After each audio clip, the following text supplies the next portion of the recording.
I'm Valerie Young with TheStreet.com, and I'm here at the Green Party rally here in the Bronx in New York City, and I'm here with Vice Presidential candidate Ajamu Buraka, and I want to ask you some questions here. What do you think about the state of the race so far? I think the American people have said on more than one occasion that they've been very disappointed with the level of discourse, with the fact that for the mainstream candidates, they seem not to be able to get to the real issues. All the personal fighting and bickering has really done a disservice to this race. And I think it demonstrated too, and has demonstrated, what's wrong with this so-called democracy. One of the issues we have here is that those of us who have real policies, a real alternative vision, we are excluded. And so instead what we have is this entertainment that is being presented as a real democratic debate. So what we have to do here in this country is seriously consider new kinds of politics, but also new ways in which we run our politics. And so I think this kind of lowbrow bickering that we see between these two mainstream candidates is a reflection of why we need real change here in this country. And so what are your goals for this race? I know you all have been pushing to try to get some more attention, to get some more, points in the polls so that you all could get into the debate. What are your goals moving forward? Our goals are to continue to struggle, continue to take our message to as many people as possible, to reach the 5% threshold so that we can be in a stronger position next time around. If we get that 5%, that we have automatic ballot access. Therefore, we don't have to waste time and energy trying to access the ballot. You know, here in this country, they make it very difficult for alternative parties to run. But if we get that 5%, we have ballot access, we have public resources we can use to really mount the challenge that we need to mount. And I think if we are able to do that, we're going to see this next time around the possibility of real historic change, because it's quite clear that the American people are looking for real change. You know, these two candidates are the most distrusted, the most disliked candidates ever in the history of politics here in this country.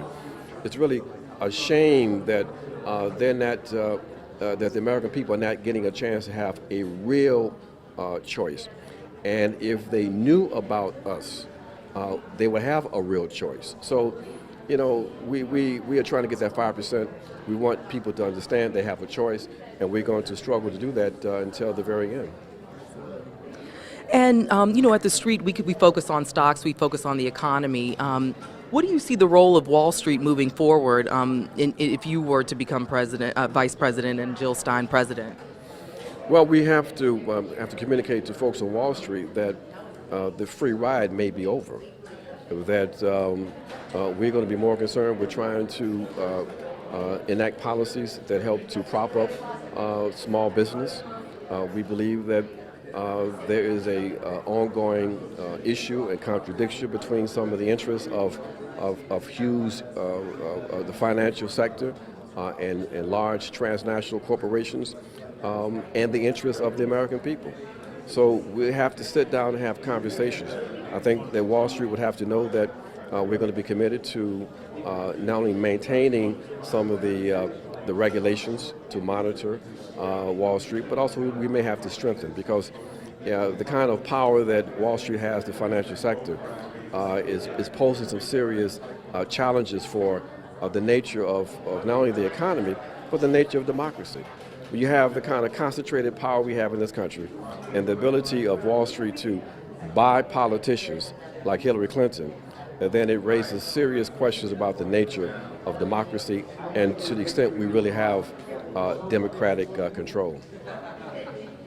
Absolutely. And one last question. What do you think about all the turmoil going on in the Republican Party currently with the Trump tape coming out and, all the infighting? I mean, what's your take on that? Well, it's a very interesting phenomenon to see the Republican Party sort of experience blowback. The elites in the Republican Party pandered to the extreme right of their party. They pandered to the Donald Trumps that were raising questions about whether or not Barack Obama was a U.S. citizen. They pandered to the Tea Party. and now they are suffering the consequence. The elites who have an agenda for continued transnational dominance are now being challenged by Donald Trump, who has an American First agenda, who is pulling together a coalition of poor working class white folks and small business owners, and they are posing now a real challenge to the power of the elite. The reaction from the elite has been to abandon the Republican Party and to coalesce around the other right-wing candidate in this race, which is Hillary Clinton. So it's been a very interesting campaign, and we've seen a real serious and interesting political realignment here in this country. Well, Ajamu Buraka, thank you so much for speaking with me, and good luck in the race. Thank you.